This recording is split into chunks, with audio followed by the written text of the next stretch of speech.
Pathworking meditation on the Path of Shin. Let's begin. Come into a good meditation posture. You can do this meditation seated, lying down, or reclining. Check in with your body and see if you need to make any adjustments for comfort. You'll want to find a posture you can hold for the length of the meditation. Be aware of your body, how it feels, what's supporting you, the space around you. Place your hands palm up in your lap or by your side. Adjust as needed to be comfortable and allow for the best meditation experience.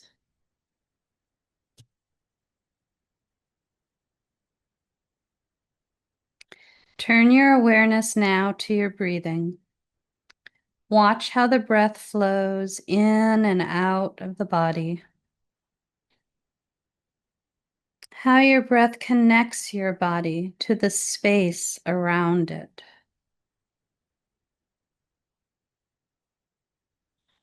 Allow the breath to soften and deepen until you're breathing deep down into your belly.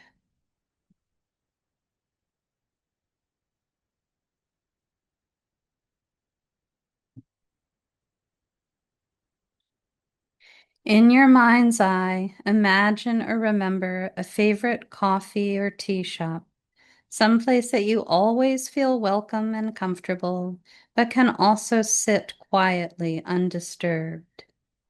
Imagine the scene as fully as you can. This cafe is our rendezvous spot, and we'll start and end the meditation here. You've finished your drink and are looking around. You remember the art gallery you discovered not far from here and eagerly head down the lane for a visit. You find the almost hidden ivy-covered door. You enter the gift shop.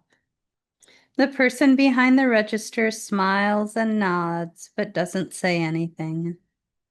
Then you head through the wide archway that's across from the entrance and enter the rotunda. Around the outer edge of the rotunda is a series of statues. You look around, remembering your previous visits. This time you have a specific intention to walk the path of Shin from Malkuth to Hod. You cross directly to the statue of the magical image of Malkuth.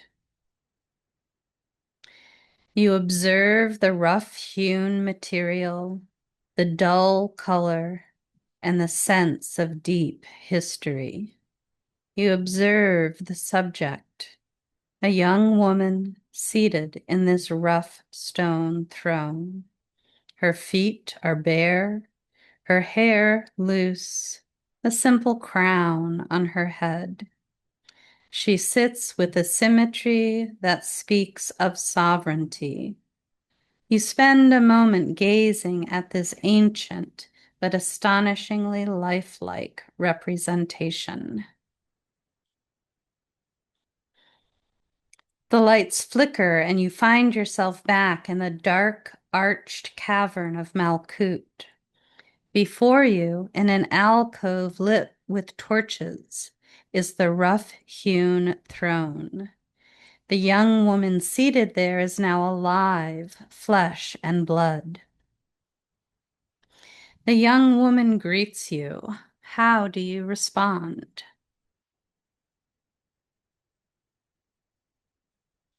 The double cube altar is directly in front of the young woman's throne. She rises and lights some incense in a censer on the altar. The altar is a little higher than waist level on her. You notice the yellow glow of the flickering torches, the dull green of lichen on the rocks that frame the alcove, the reddish brown dirt on the floor, and the black stone of the walls, the same material from which her throne is carved. You look back at the young woman. On a leather strip around her neck, over the rough fabric of her plain gown, she wears an equal-armed wooden cross, as she usually does.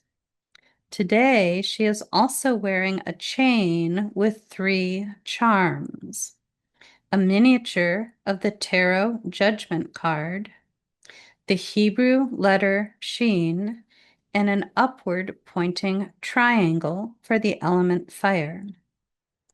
You look at them carefully, aware of every detail of each shape.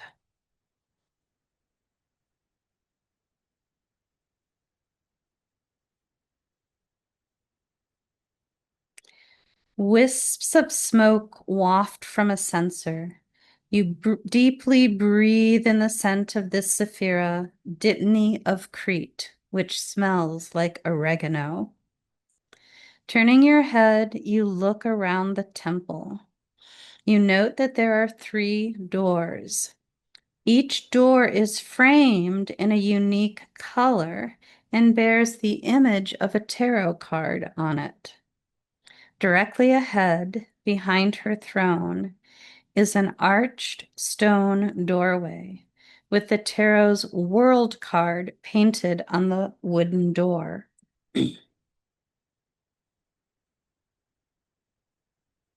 You turn slightly to the right and notice another stone arch with a wooden door marked with the moon card. And when you turn to the left of the world card door, you see a third door marked with the judgment card. This is the door you will enter today. Become strongly aware of its position. A diagonal angled to the left in relation to where you are in the center of the cavern. When you begin your working, you will walk a straight line from the altar where you now stand, along the diagonal angled to the left, and through the doorway of this path. You will continue down this path, experiencing what it has to offer, then ultimately arriving at the entrance to Hode at the far end of this path. However straight or circuitous your route may be in the pathworking itself, your destination is ultimately a direct line in a single direction from your current position.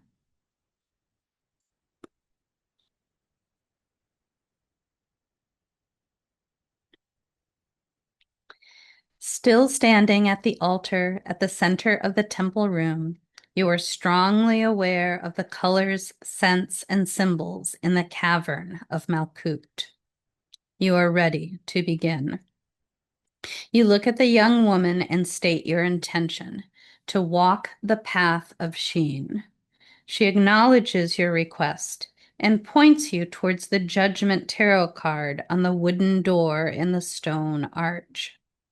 You turn again slightly to the left, facing the Judgment card door directly, and proceed to the arched doorway, pausing to take in its details.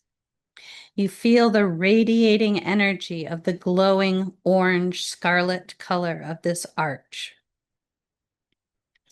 You clearly see the shining white letter Shin in the keystone at the top of this doorway.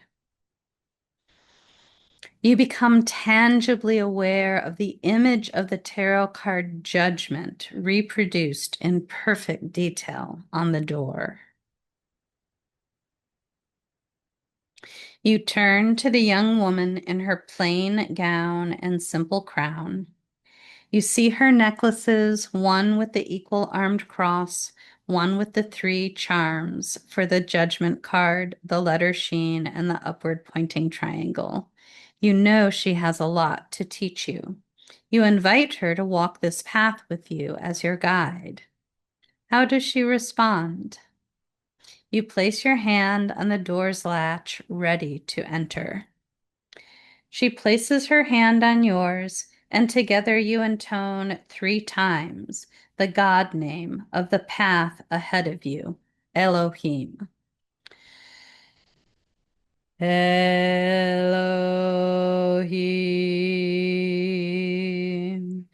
Elohim.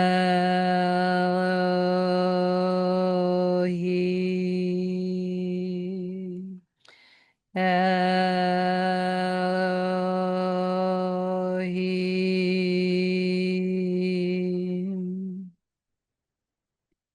You experience a strong urge to open the door. You do so and step through the doorway. You find yourself in a tunnel. Not surprisingly, the tunnel is made of glowing flame, the very element of the path. You navigate along this tunnel, turning your awareness to this element and noting how it feels to be surrounded by it. You remind yourself that if you ever feel lost or confused in this path working, you can get back on track by intoning the name of God for the path, Elohim, asking for help from the young woman on the stone throne, inviting another knowledgeable guide to help you, or visualizing the symbols of the path. If something feels threatening or misleading, you can banish it with an appropriate gesture, such as drawing in the air a banishing pentagram, making the sign of the cross, or using any protective or banishing symbol. Also, if necessary, you always have the option of simply turning around, retracing your steps, walking out the doorway into the arched cavern, and shutting the door behind you. You can then transfer back to the art gallery and walk to our rendezvous point, the cafe.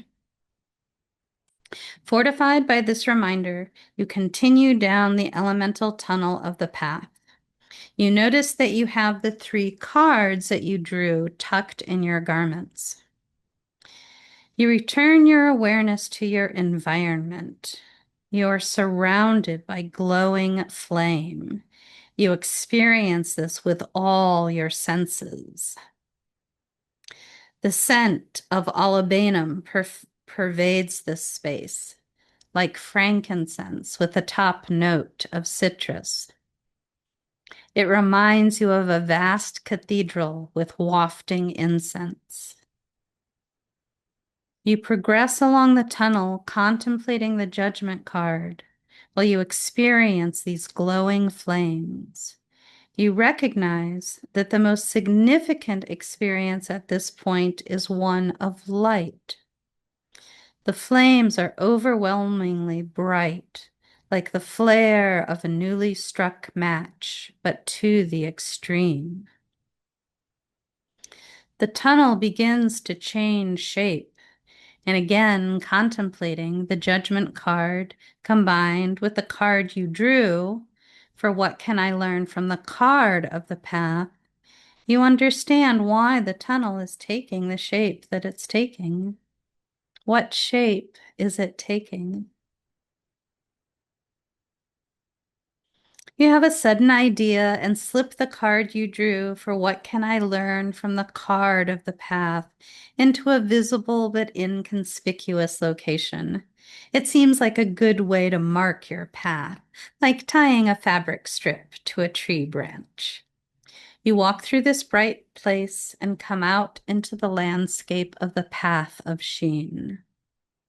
Where are you? What is the landscape like? What is the temperature? The time of day? What do you see? What do you hear? What do you smell?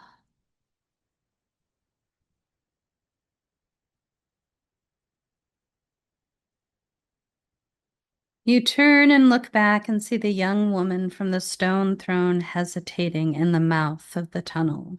You ask, will you help me successfully travel the path of Shin? She acknowledges your request. What is the response? If you are satisfied with this answer, great. If not, you may request that a guide knowledgeable about the path come to your aid. If a guide arrives, ask if they will help you. If necessary, you can repeat this until you have found the right guide for you.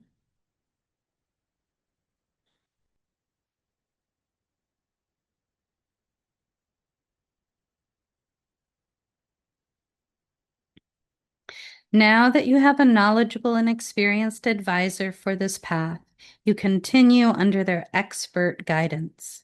You find that the two of you have an excellent rapport. Your communication is easy and appropriate to this path. You explore this territory under the tutelage of your guide.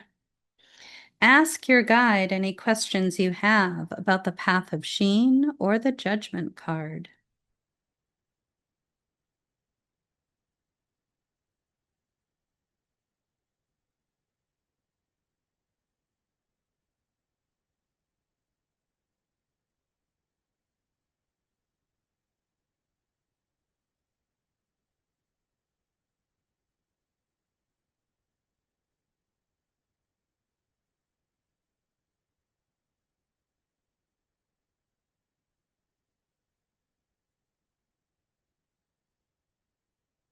Eventually, you come upon a huge bonfire. You and your guide stop and watch it, excited by this leaping and dancing flames. As the flames reach up, you see in them the Hebrew letter Shin. It looks like the letter on the young woman's necklace. You think of its symbols, the tooth, the element fire, and the letter's shape, contemplating the deeper meanings.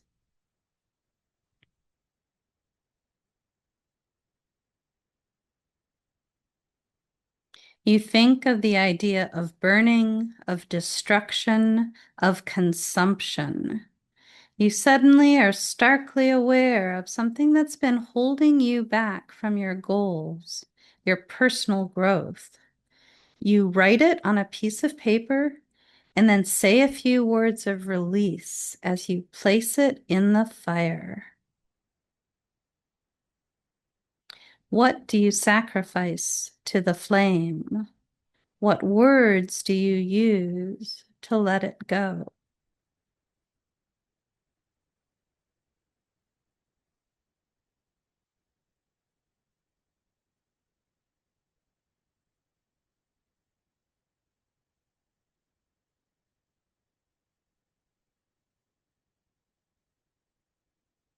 You contemplate the letter Sheen as it combines with the card you drew for what can I learn from the letter of the path. It all makes astonishing sense.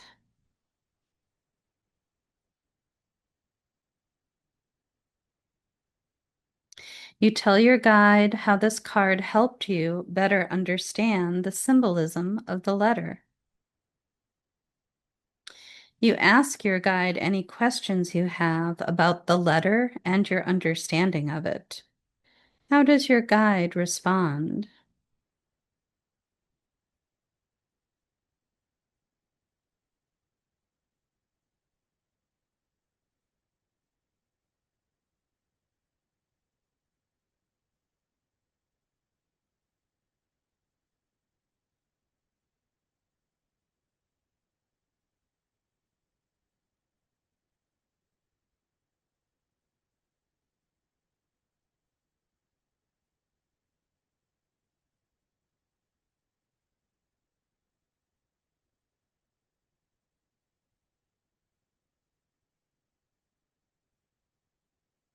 After discussing the letter of the path, your guide turns to move on. Suddenly, you notice a perfect place to mark this point of the path and unobtrusively put your card there. Satisfied with your handiwork, you catch up with your guide. You continue working with your guide, asking questions, receiving wisdom, and exploring the inner landscape of this path.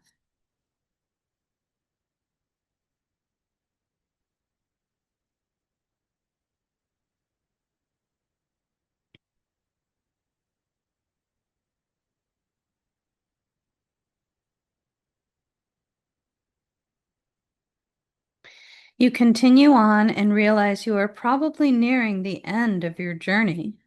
You remember that you have a mission to accomplish. You would like to take this path all the way to the entrance of the temple of the next Sephira Hod. You indicate this to your guide. As you proceed, you come upon a small campfire that has died down to embers. It has neither the bright light of the tunnel nor the devouring flames of the bonfire. It exudes a gentle, steady warmth. You and your guide sit on a nearby log and hold your hands out to the glow and bask in the gentleness of the heat. You remember the last time you built a campfire, placing the kindling, leaning the wood in an inverted cone shape, like an upward pointing triangle, the symbol for the element fire. You consider how the bright light of the initial fire became consuming flames, and now, almost completely used up, the warmth remains in wood that is now the essence of fire. You gaze at the orange glow that throbs and pulses, that shimmers and slithers. The embers are mesmerizing, and somewhat tired at the end of this journey, you slip into a slight trance. What do you see in the glowing orange embers?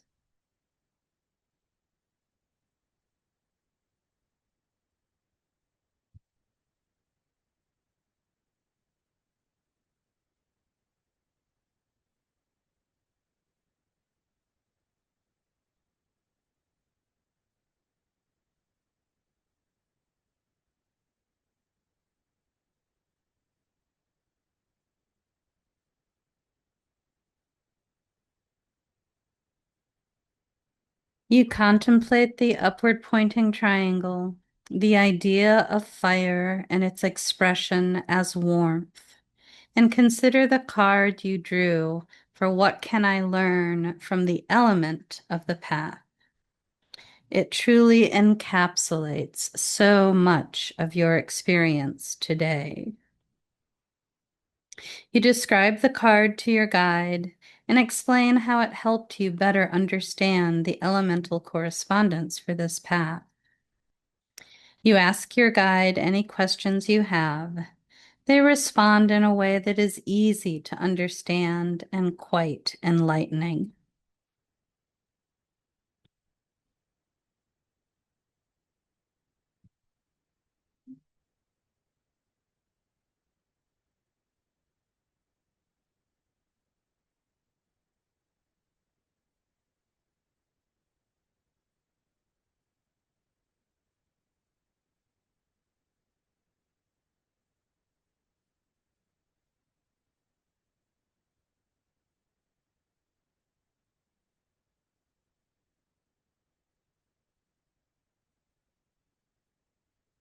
Yet again, just as your guide turns to move on, you notice an ideal niche and you ensconce your card for the element of this path, marking the trail. You continue forward on the path, exploring the unique space of this path, gaining the wisdom of your guide, and experiencing the unique qualities offered here.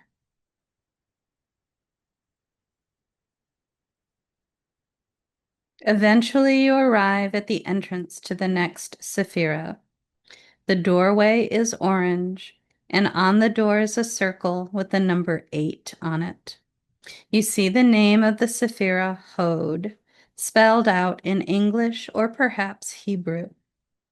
If you are doing this meditation on your own and have already explored this sephira before, you may enter this door, entering into the color, scent, and symbols of this sephira. If you haven't already visited this temple, it is time to turn around and go back the way you came. As a group, we will return to the Temple of Malkuth together. As you return, you arrive at the place where you left your Element of the Path card. You consider how it encapsulates not just what you learned about the elemental symbolism of the path, but how it can help you. In retrospect, it makes perfect sense. You continue back, and as you retrace your steps, you arrive at the place where you left your Letter of the Path card. You consider how it combines not just what you learned about the letter of the path, but how the letter is uniquely relevant to you. Yes, you can see this in your life. You re-enter the tunnel of the element of the path. You find the concealed yet visible spot where you have left the card you drew for the card of the path. Yes, this card enlightens your experience of the card of the path and makes it more personal to you. How interesting. It is completely appropriate.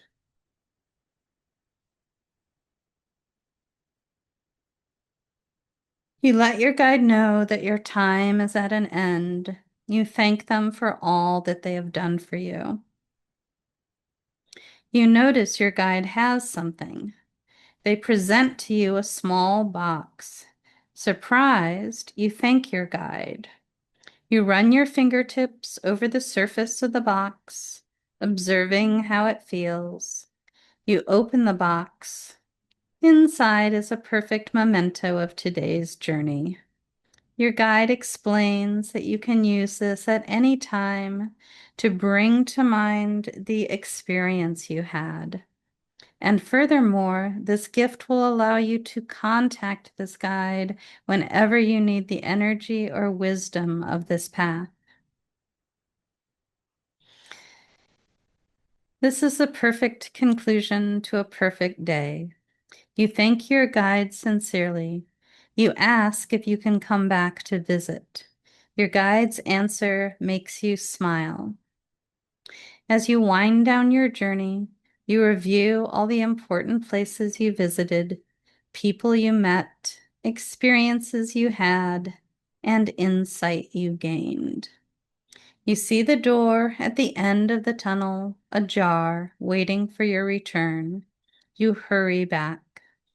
You arrive at the doorway and step through into the arched cavern. The young woman on the stone throne is somehow here ahead of you. As you begin to close the door, you observe the glowing orange-scarlet color of the arched doorway. You see the Hebrew letter Shin in bright white on the lintel. You nod in appreciation of the tarot image of the judgment card on the door. Together, you and the young woman push the door closed as you intone the name of God for this path 3 times. Elohim,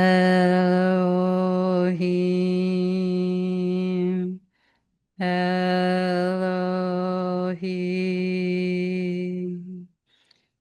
Elohim.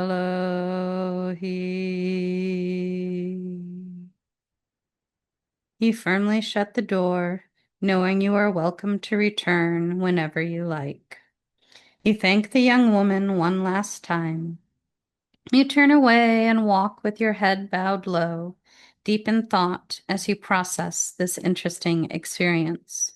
You look up and find that you are back in the art gallery, standing right in front of the statue.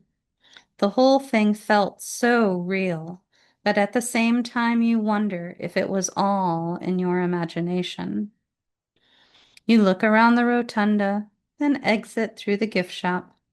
The person behind the register nods and smiles. You wander back to the cafe for sustenance and to contemplate this curious experience. As you get comfortable in the cafe, in the special spot you always like to claim, and as you adjust back to the familiarity of this place you often visit, you feel you are ready to end the meditation.